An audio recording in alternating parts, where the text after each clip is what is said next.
Баршаңызға қайырлы күн. Менің оқырмандарым, каналыма қош келдіңіздер. Менің каналыма тіркеліп, подписация бөлімін баса кетіңіздер. Бүгін сіздермен Динара тарталеткидің жасалу жолын көрсететін боламын.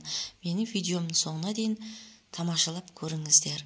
Ал кеттік. Ең алдымен құрғақ ыдысымызға ұнымыз бен қантымызды салып араластырып аламыз. Және де үстіне бір дана жұмыртқамызды салып, тоңазытқышта тұрған сарымайымызды салып, қамырымызды илеп аламыз. Достар, сарымай міндетті түрде тоңазытқышта тұру керек.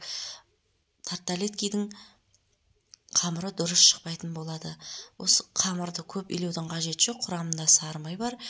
Қолдың жылылығымен тестамыз дұрыс шықпайтын болады. Көп илеудің қажеті жоқ. Қамырымыз дайын болды. Қамырымызды пакетке салып, тоңазытқышқа 40 минутқа салып қоямыз. Бөлек ыдысымызға творог, қаймақ, қант, 2 дана жұмыртқаны салып, түйіршігін қалдырмай, бір келкі масса болғанша жақсылап араластырамыз. Творог пенен қаймақ міндетті түрде тоңазытқышта тұру керек. Салқын болса, сонда творожнигіміз дұрыс шығатын болады. Енді 40 минут өтті. Қамырымды алып, осылай жайып, осындай формамен кесіп, бір келкі бір тегіс етіп басып аламыз. Және де осындай формаға тарталеткенің песочный қамырын бір келкі болғанша қолымызбен басып, бортиктерін шығарып, формаға орналастырып аламыз. Және де астын шаншықмен шұқуды ұмытып кетпеңіздер. Өте жұмсақ, тәтті, балғын тарталетке шығады. Жасап көруге кеңес беремін, достар. Қонақ келгенде де ұялмай дастархандарыңызға ұсына бересіздер.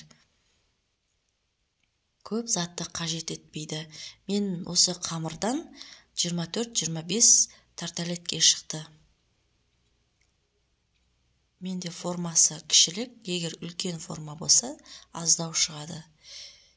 Дайын болған тарталеткеміздің үстіне сұйық массамызды құйып,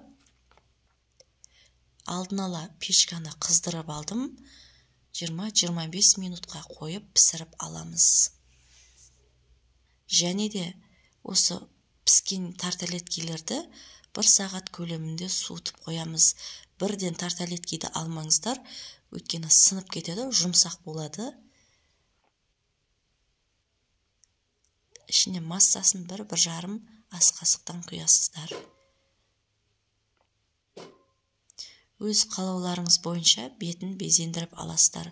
Мен бетіне сливки мен сахарный пудраны салып, араластырып, крем дайындап, өз қалауым бойынша безендіріп алдым.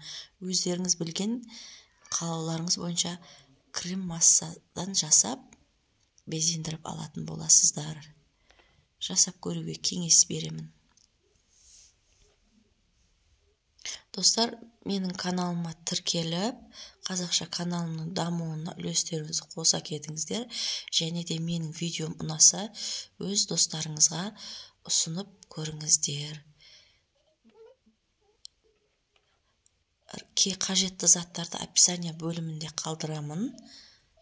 Мінекей осылай болады. Барлық тарталеткелерімді табаға тізіп, пісіріп алдым. Дайын болған тарталеткелер осылай болады. Өте жұмсақ, және де тәтті болады. Бетіне кремін жасап қойдым. Және де үйде киви жемісі бар еді. Оны да үстіне безендіріп қойдым. Достар, мен сіздермен қоштаспаймын. Келесі видеода кездескенше, алдағы уақытта сіздермен өзім білген және де шығынсыз керемет видеолармен бөлісетін боламын. Мені тамашалағандарыңыз үшін үлкен рахмет. Аман сау болыңыздар.